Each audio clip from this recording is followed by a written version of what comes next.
بسم الله الرحمن الرحيم، وصلى الله على محمد وآله الطيبين الطاهرين، واللعن الدائم مؤبد على أعدائهم أجمعين من اليوم إلى قيام يوم الدين. اللهم أخرجنا من ظلمات الوهم وأكرمنا بنور الفهم، وافتح علينا خزائن علومك برحمتك يا أرحم الراحمين. ورد في الرواية الشريفة: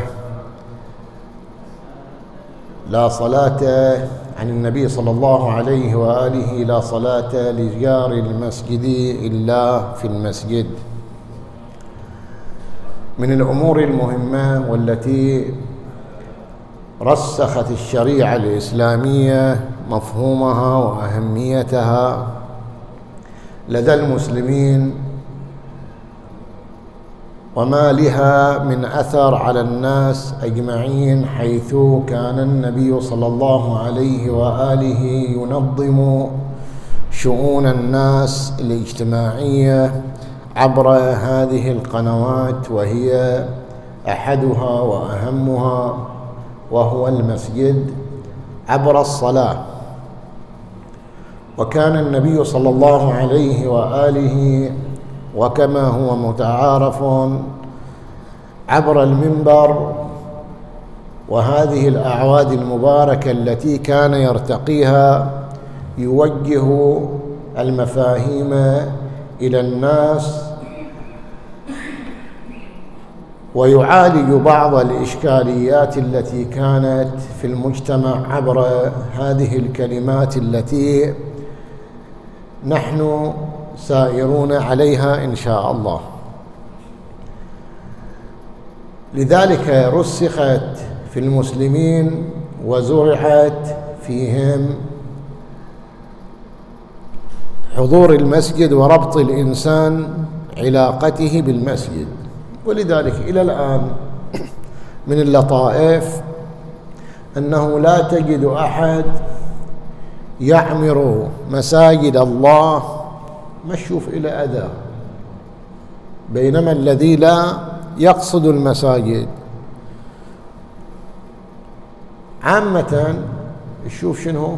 أنه إما انعزال، وإما هنالك نقص يشوبه، وإن كان لا ينقصه شيء فعدم حضور الصلاة جماعة هو نقص، وعدم الصلاة في المسجد لوحده غير الجماعة أيضا هو نقص. فلذلك وردت الرواية الشريفة هذه: لا صلاة لجار المسجد. الجار الله سبحانه وتعالى أوصى به، فلذلك وردت عندنا وعند عامة المسلمين أنه أوصى النبي صلى الله عليه وآله بالجار حتى ظننت أنه سيورثه. هالروايات اللي من عند العامة أيضا تحمل على شنو؟ على العناية بالجار. والجار مو فقط يكون إنسان، عليكم السلام، تارة يكون الجار أيضا شنو؟ مسجد. إذن ما هو حقوق هذا المسجد؟ فلذلك إنما يعمر مساجد الله. تعمير مو بس شنو؟ تعمير بعمارته بالبناء، لا، أكو ناس خوب تحصل شنو؟ تتبرع، يقول لك هذه خوب عمارة، مو لازم أنا أكون شنو؟ يمكن يكون أول المنفقين في هذا السبيل إذا جو في التبرع شاف مسجد، حسينية، مشروع خيري، أول اللي يعطوه، لكن الحضور لا. والدليل أنه شوف أنت ما تصير تبرعات في المساجد إلا شنو؟ لبناء مسجد فترة وجيزة، شوف شنو؟ واكتمل المبلغ. زين وين اللي يحضروا؟ قلة. زين احنا لو نحسبها بس على الجيران في كل مسجد في كل بلد، في كل أرض يعمر فيها مساجد الله، وهناك إنما يعمر مساجد الله من آمن بالله. هذه صفة المؤمن، هو اللي شنو؟ يعمر هذه المساجد، اللي يقصد هذه المساجد، الذي يذكر فيها الله سبحانه وتعالى في هذه المساجد التي أوقفت للعبادة. ولذلك للأسف تحمل الرواية طبعا على شنو؟ احنا ما نجي إلى الوجوب، طبعا عندنا أحكام. عامة المسلمين عندهم يعني أكو ميزتين: تارة صلاة في المسجد لو ما حصلت شنو؟ جماعة. تارة يكون صلاة شنو؟ صلاة جماعة وفي المسجد، تصير شنو؟ كم فضيلة؟ الآن فضيلتين أخذهم. فلذلك حملت عند عامة المسلمين من الاهتمام والتركيز اللي حصلوا من الروايات وحث الناس جماعة، بل أصبحت بعض الجماعة كما نقر بذلك واجبة. يعني تارة تكون واجبة، مو صلاة الجماعة الآن، لا، في زمن النبي صلى الله عليه وآله، وإن كان في موارد حتى الآن نستشهد بها. في عصر النبي صلى الله عليه وآله كصلاة الجمعة. زين، الجمعة تعال شوف لابد شنو؟ انك تحضر. ليش؟ لانه اكو قنوات النبي صلى الله عليه وآله يلقي على المسلمين مفاهيم يوجب عليهم يوحدهم في الافعال، يعلمهم احكام الدين، ويعلمهم مثلا اليوم هذا غسل واجب عليك، غسل الجمعة في عصر النبي واجب. زين، طبعا في عصرنا شنو؟ أصبح من المستحبات. ليش؟ لأن في ذلك الوقت كان في زمن النبي صلى الله عليه وآله يكون شنو؟ باعتبار أنه لا بد له، هذا يوم نظافة عند المسلمين ويوم عبادة، وهو يوم الجمعة، ويوم ترى فيه الناس مجتمعين كانوا حول النبي صلى الله عليه وآله. شوف ترك الآن حول النبي وحول عالم. زين، الفرق طبعا كبير بلا شك، ان النبي لا يقاس، ولكن شنو يقول؟ لا يسقط المعسور شنو بالميسور، قل انت اجي تاخذ شنو بعض التوجيهات. ودائما الحمد لله المساجد مو بس الجماعة، في عامة المسلمين تحصل شنو؟ المساجد تنتج خيرا. يشوف دائما اللي يرتاد المساجد يكون ذو خلق، يكون علاقة مع الله، بل هو باب من أبواب الله. هذا المسجد باب من أبواب الله، أنت جاي تطرق فيه باب الله. فلذلك كانت الصلاة خلف النبي صلى الله عليه وآله لوحدها مستحبة، بس يوم الجمعة كنت شنو؟ واجبة. ولذلك أنزلت مو بس الصلاة، بل ما يتركها إلا صاحب عذر، وهذا عند المسلمين أعذار ما أوجبها على النساء باعتبار تنتظم شؤون البيوت. زين، ما أوجبها على المريض كالحرب، المريض هناك أعطى إعفاء. ما أوجبها على من شنو فيه حرج، عنده حرج، إذن أسقطها عن أصحاب الأعذار. واستعاض، ليش أقول لك جاي ياخذ قيم؟ فلذلك يوم الجمعة حدث ركعتين، قال له احنا نحدث ركعتين ونستعيض بها شنو؟ بخطبة ركعتين. ليش؟ عن ركعتين الخطبة. ولذلك بعض الفقهاء يفتي يقول الخطبة ترى كل خطبة انت ما تلاحظ انها هي خطبتين في الجمعة، يقول ويفصل الخطيب الجمعة بين الركعة والركعة، ترى كل خطبة بركعة واحدة. شفت هذه الخطبة هذه الطويلة العريضة هذه تساوي ركعة. فلذلك لما أسقطت من الصلاة استعيضت بشنو؟ بالخطبة. هالخطبة هذه اللي أشوف فيها القيم وشوف فيها المسائل التي تطرح والتوجيهات التي تطرح، هذه كلها استعيضت شنو؟ بهذه الخطبة. هذه كانت شنو؟ في زمن النبي صلى الله عليه وآله، حرم فيها حتى البيع. طبعا نزلت السورة المباركة، ما جاي نحكي تفسير اليوم، بعض المسائل اللي تخص الجماعة، ودائما هنا وغيرنا من المساجد يشتكوا في بعض الأمور في قضية شنو؟ تنظيم الجماعة. زين، احنا خلينا نحكي عن أول شنو؟ الجماعة. شنو الجماعة؟ أهمية الجماعة. زين، حتى نعرف شنو. وحتى المساجد للأسف في هالعصر تشوفها شنو؟ قلت. نرجو من الأمهات الآباء، زين، ترى أريح إلك إذا ولدك ارتبط بالمسجد أولا يتقن الصلاة، هذه حسنة من الحسنات. بعض الحالات يجيك شوفه كبير زين وشوف هم عنده أخطاء مو ملتفت زين، هنا لما يكون ممن يداومون على المسجد راح يكون إلى ثمرة، هذه الثمرة أنه دائما يكون متقن للصلاة. أبسط الأمثلة هذه زين، دون أنه بعض الحالات احنا قلنا توجب عندنا بعض الحالات اللي ما يحسن قراءة زين، بعضهم لسان مو بنى على الخطأ، دائما يخطئ ما يحسن قراءة الحام، يقول هذا طبعا شنو تجب عليه صلاة الجماعة. ولذلك لما أنزلت الآية المباركة في سورة الجمعة يا أيها الذين آمنوا إذا نودي للصلاة من يوم الجمعة زين فاسعوا إلى ذكر الله وذروا البيع، قال البيع شنو هو؟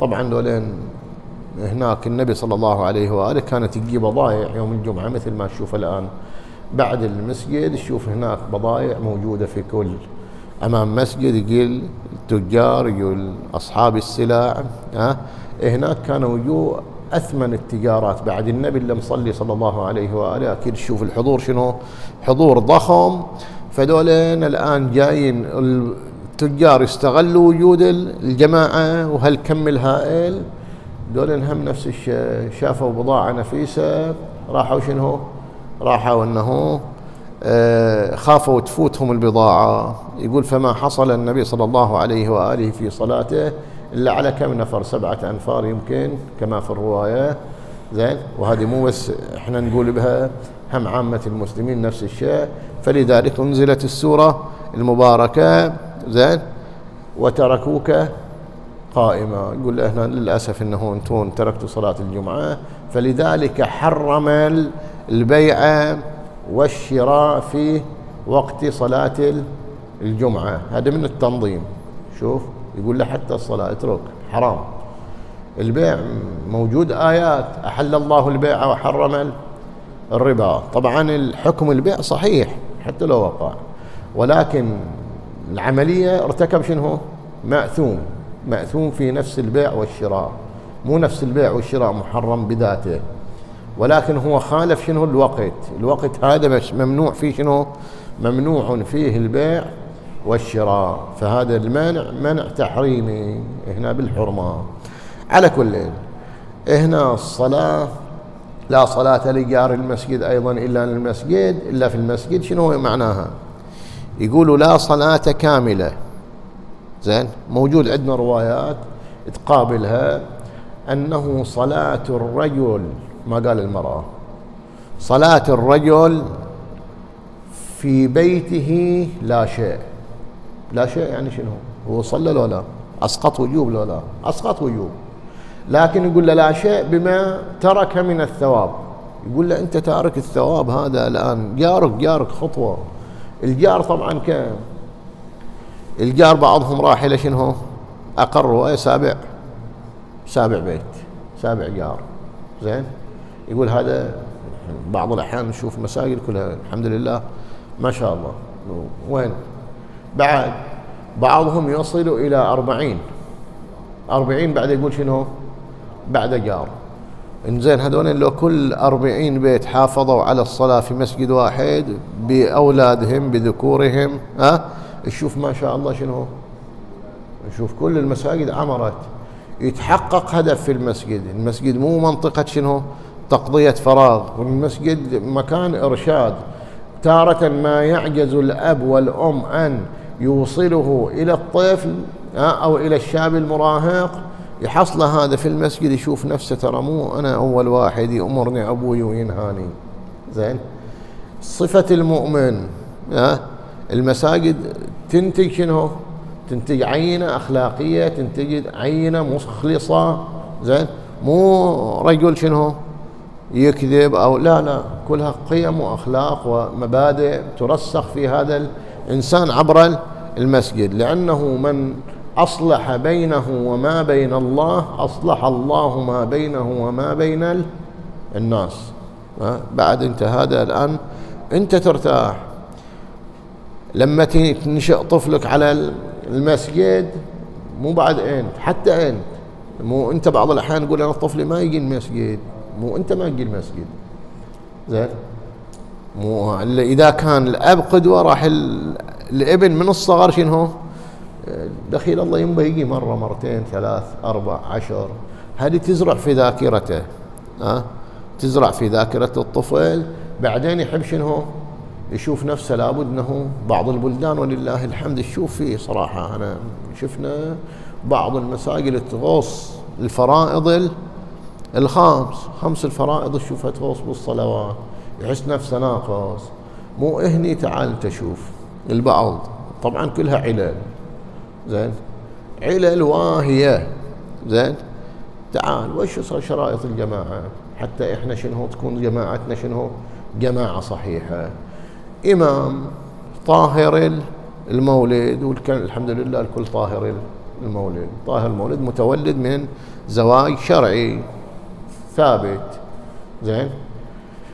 ذاك اللي مو ثابت اللي يكون مقام على بينة أنه شنو؟ في تلك قيام البينة أنه شنو؟ متولد من غير شرع، هذا نقول له شنو؟ والعياذ بالله ابن حرام، نقول له هذا ما يصلى خلفه. بعد أن يحسن القراءة، قراءة بس، حمد قل والله، حمد سورة، زين؟ بعد ما بالك إذا كان شنو؟ نعم أكثر الالتزام شنو؟ يكون مواظب على بعض المستحبات. وإيش هالمستحبات؟ في الركوع اللهم صل على محمد وآل محمد، في السجود هذه مستحب، هذه ما يسويها إمام جماعة يعني، زين؟ هذه بعض المستحبات، شوف هذا طاعة على وحده طاعة. بعد زين؟ أنت إشكالياتك مو هنا، إشكاليات اللي بعض الأحيان تطرح، البعض يقول والله هذا خرب جماعتي، جماعة أبطلها، ليش؟ ما كبر قبل الجماعة. مو إحنا عندنا حتى تلحق بأحكام الجماعة تاخذ الحكم في صلاة الجماعة، شنو يصير؟ لما يكبر الإمام يكبر الذي خلف الإمام مباشرة، هذه من الآداب. أما من الإمام يكبر تسمع واحد آخر صف الله أكبر، وين هذا؟ ما يصير، زين؟ فهنا يكبر إمام الجماعة، يكبر الذي خلف الإمام مباشرة، إذا كبر اللي خلف الإمام عن يمينه يكبر مباشرة. اسمع خوية هم اللي بعد بنفر واحد يفصل عنه واحد، يكبر الذي عن يساره، كبر اللي عن يساره، كل ما يسمع واحد تكبير يكبر الله أكبر الله أكبر الله أكبر. شوف مظهر من مظاهر عبادة الله، زين؟ ما نشوفه كبره تكبيره، هذا تكبير لوحده شنو؟ مظهر من مظاهر العبادة. الآن نشوف الآن كل شوي تسمع تكبيرات 3 4 لحظات، تشوف الجماعة كلها اصطفت، تصير لحقتها أحكام الجماعة. ما لا يسبق الإمام، ما يسبقه، مو الله أكبر وياه أول شو بعد شوية، زين؟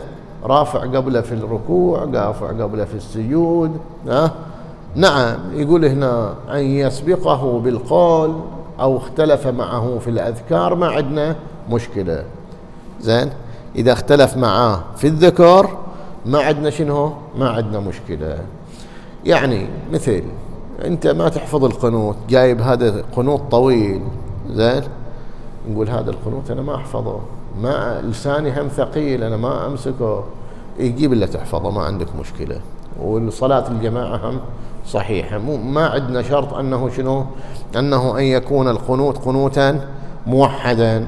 نفس الشيء في الركوع، جاب سبحان ربي العظيم وبحمده، مثل الله يرحمه أحد مشايخ هنا في البلد معروف أنه صلاته طويلة، زين؟ فكان إذا تجيب أنت الركوع شنو؟ تخلصه بعده سبحان الله، بعد أنت كلمة سبحان الله عنده أنت خلص لك شنو؟ الذكر. يقول أنا ما أعرف أصلي إياه، لا جيب ذكر ثاني، زين؟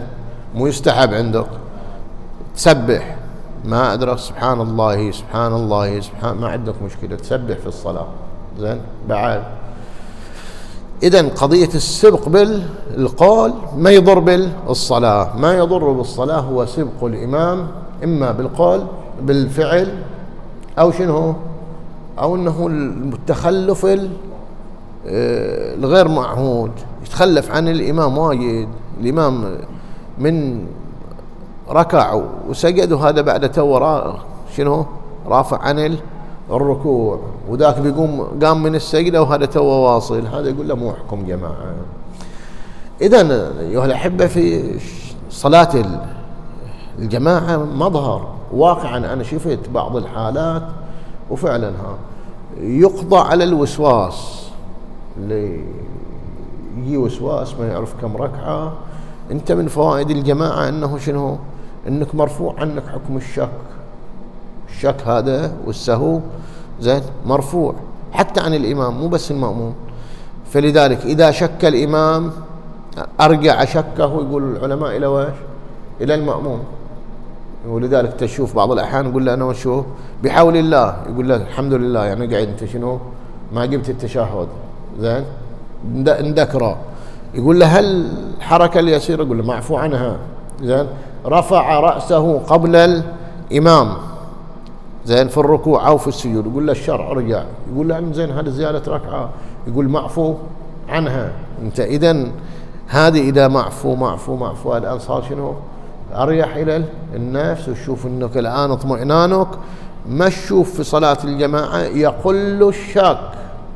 حتى لو واحد شاك والله صلينا 3 أو 4، شوفها يوم يجي عندك قليلة جدا، قليلة وحالات نادرة. يمكن أنت ذيك الوقت ساهي، الجماعة حفظت عليك شنو، حفظتك عن الساهو. يمكن أنت تكون شنو شارد تفكيرك، زين، هموم الدنيا ما أخذت إنك، الجماعة أعفتك عن شنو، عن هذا السهو. أنت بتروح لو لوحدك إن كان مصلي ما تدري 2 لو 4، زين، مثل بعض الصلوات يصلي تعال أنا بسرعة خلصت الصلاة، مو أنت من كبرت رحت في بحر الهموم بعد خلاص.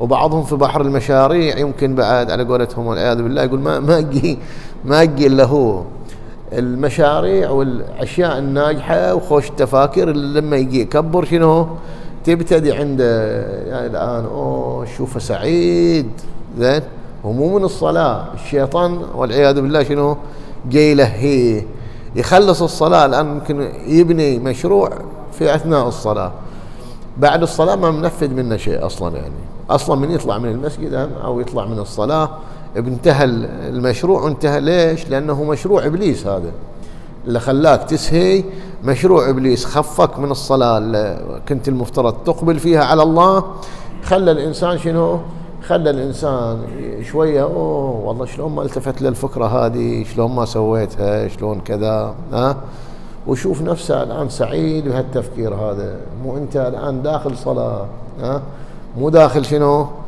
مكان تأسيس مشاريع، لا. ولذلك من فوائد الجماعة أنك حتى لو دخلك هالتفكير أنت تحفظ على نفسك شنو، تحفظ على نفسك عدد الركعات والسجدات والتشهد، هذه كم مرة جبته وهذا ما كم مرة، والكيفية. ونقول ذلك هذه بركة. أيضا من فوائد الجماعة، زين، إذا صارت إمامة جماعتك صحيحة، زين، يقول بعض الروايات الله يخجل أنه يقبل إذا صارت الجماعة 10 وقدموا إماما لهم فإنه رسول لهم عند الله. هذول نقدموا، قال له ثقتنا فيك، احنا كنا أقبلنا، الآن إذا واحد إلى حاجة عند ناس شو يسوي؟ يروح بعض الأحيان شخص يمكن يردك، تروح 2 يمكن يرد، تروح 3 يمكن شنو يرد. لو جيت 10 أنفار 20 نفر على بابه، والله فلان جايينك في موضوع، زين، تشوف على شغل مسكين شنو يتفضلوا، زين، ما يردهم، ما يقدر يردهم. لو واحد طرده، زين، خاصة في قضايا الخصام، تشوفه يقصدوا بجماعة، الجماعة لها أثار. يقول هذه عند الله، الله سبحانه وتعالى هو الذي جعل لها محل، زين. فلذلك إذا كثرت الجماعة، كل ما كثرت الجماعة كثر الثواب. كثر يعني شنو؟ كثرة 3، زين، كثرة الكثرة شنو؟ زين 9، ولذلك يقولوا كثير يعني اجمعها 3 مرات لأنها جمع 3. زين 1 2 مثنى 3 جمع يقول هنا 9 10. بعض الروايات تقول له شنو ما يعلم عددها إلا الله. زين لذلك انت اجي الآن بعض الصلوات هذه بركة الأعمار. الجماعة شنو بركة الأعمار. صلاة في المسجد بثواب. زين والصلاة خلف الإمام بثواب. خلف العالم يقول بعض الروايات ب1000. خلف العالم الهاشمي ب1000 وش و100. إذن كل صلاة أنت إذا صارت عندك ب1000 صلاة ب1000 صلاة. ليش قلنا صلاة الرجل في بيته لا شيء؟ يقول لأنه يعطى صلاة واحدة. أنت صليت في البيت كم صلاة؟ أعطوك صلاة واحدة. صليت في المسجد زين صليت صلاة كاملة زين تصير أكثر بعد لأن حسنة هذيك واجبة الآن. هذه هنا حسنة بعد. أنت الآن جيت إلى شنو إلى الجماعة. كل ما الجماعة الآن ارتفعت درجات صلاة الجماعة 1000 وشوي مو شيء بسيط. زين وفقنا الله وإياكم للعمل الصالح وختم لنا ولكم بالثبات على ولاية محمد وآل محمد.